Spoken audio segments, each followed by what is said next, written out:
شدن را فراموش نکنید. من یک فرزندی بچه یک دارم. وقتی که مولود شدگی بود تقریبا 2 سال 3 سال در اطراف بیماری گیر گشت. بیچاره مادرش شب و روز خواب نمیرفت. آخر خودش به درد زد که امروز خداوند بیمار است. الحمدلله بیادر شکر. وقتی که من میدیدم مادرم با علاوه رحمش میآمد. 2 سال 2 نیم 3 سال تقریبا تا به خود آمدنش همسر من چی خداوند زحمت ها بشید برای چی خاطری فرزند. نمک میگد در کام ها شیرین‌تر از شهد او شکر گردد، دیگرها خون شود تا یک پسر مثلی پدر گردد. دیگرها خون نشد تا کلام شدن در خداوند. شب و روز زحمت نکشد. شب و روز انشاءالله خداوند خواب نمیرود. خودش نمیخورد میگد تو را میخوراند. خودش خواب نمیرود تو را خواب میکناند. یعنی وقتی که نجاست میکنی آب گرم میکرد. امروز در کجا این گازه ها اومده است. امروز دیگر 20 سال و 15 سال پیش گازم نبود. فقط با واسطه چی بود خداوند؟ علار بودیزم بود. علار میکرد میگد ترا اعضاهات خوشو میشود، لباسات میشود، نوازشت میکرد. امروز اگه کلام شدیم، امروز صاحب دولت شدیم، صاحب پول و مال شدیم، مادر پسر نمیکنیم. طرف مادر داد میگوییم، طرف پدر داد میگوییم، طرف زن زنک جوان مرمت خلومت. ولی که پدر تگو مادر تگو خداوند. پیش پیغمبر یک جوان اومد گفت یا رسول الله من زحمتی مادر میکشم، زحمتی پدر میکشم، لیکن در عوض این نفقش نمیتیم، من حقارت میکنن، من آزار میتیم، چیکار میکنم؟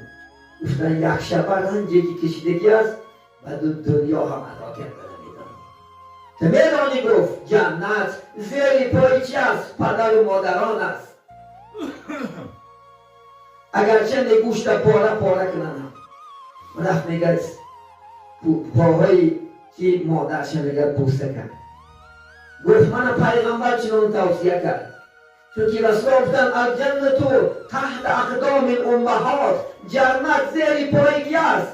پدر و مادران است. عزیزان من خواهی که جنت یابی رسول الله گفت کسانی هستند که یک جنت دارند، کسانی هستند که 2 جنت دارند.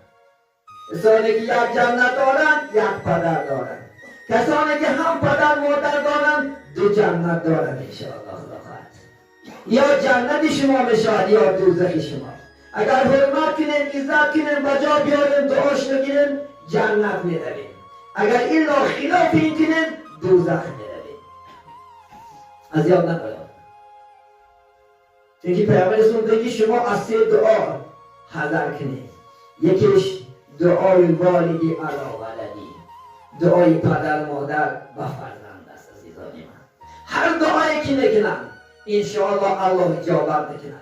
بین خدا و بین پدر و مادر یکم پرده نیست. اگر آهی که سوزی که از ته دل میکشد البته اجابت نشود. در خراسان میگه یک جوان میمرد در قبر میسپارنش، از قبر آواز خر میبراید. مردم میگن ما انسان گور کنیم که خر گور میکنیم. در روایتی هست وقتی که آمدن نگت از مادرش پرسیدن گفتن بچه چی کاره بود؟ در دنیا چی عمل داشت که ما به خواب سپاریدنش؟ از قبر آواز خر اومد.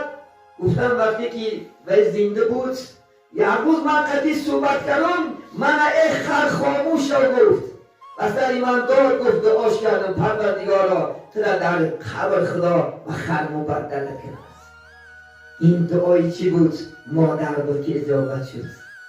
حضرت موسی وقتی که در کوی طور صحبت میکرد با الله سبحانه و تعالی گفت خداوندا من در جنت با کی هم صحبت میشم؟ در جنت با کی هم نشین میشم؟ گفت با فلان قصاب میشه که به اصطلاح انگلیسی در دل شهری نمنگان یا اندیجان زندگی میکنن. حضرت موسی اجازت پرسید گفت آیا میشه من در همون قصاب زیارت کنم؟ گفت خوب می شود.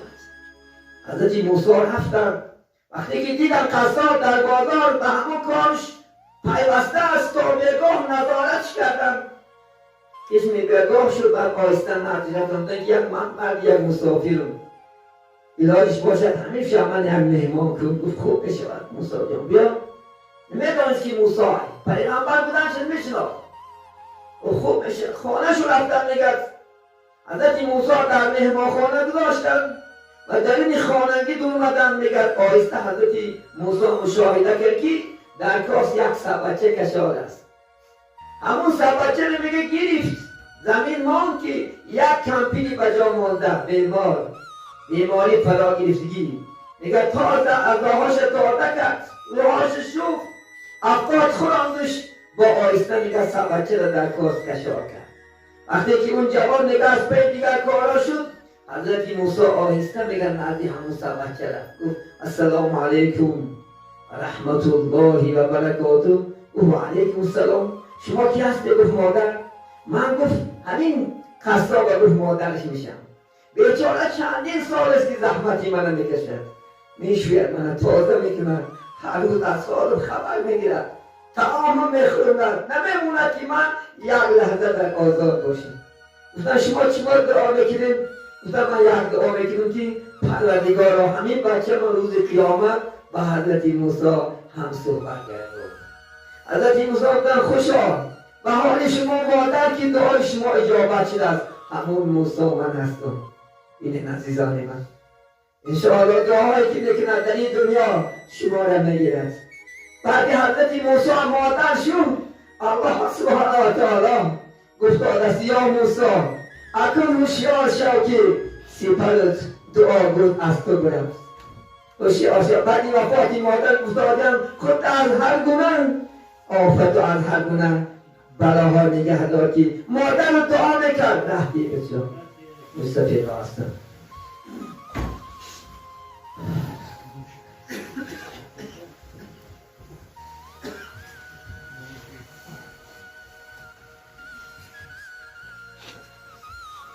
گفتن دائم در حق دعا میکرد، الله اجابه میکرد. عزیزان من درباره پدر مادر صحبت کنیم، صحبت بسیار است، لیکن هوشیار شید از دست ندهیم.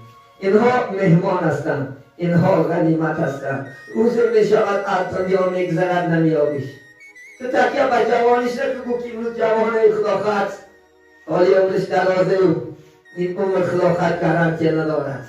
عمر خلاقت الله میداند. الموت گفتی شاعری عرب، الموت یأتی بغتة، میگه مردن ناگاه میآید. اجل میگه چی پروایی پیغمبر دارد، اجل چی پروایی سیم و زر دارد، اجل عجب رسمی است انسان میرود باور ندارد. ما باور نمیکنیم. ما امروز پدرمو مرده از مادرمو، امروز خواهرمو دادرمو فرزندمو حالی هم باور نداریم. روزی میشود اینها از دنیا ترک میکنند. بعد آرزو میکنی خلافت، بعد هزارا گریه میکنی. از پدر قدری پدر پرس میگن، از بی مادر قدری مادر پرس.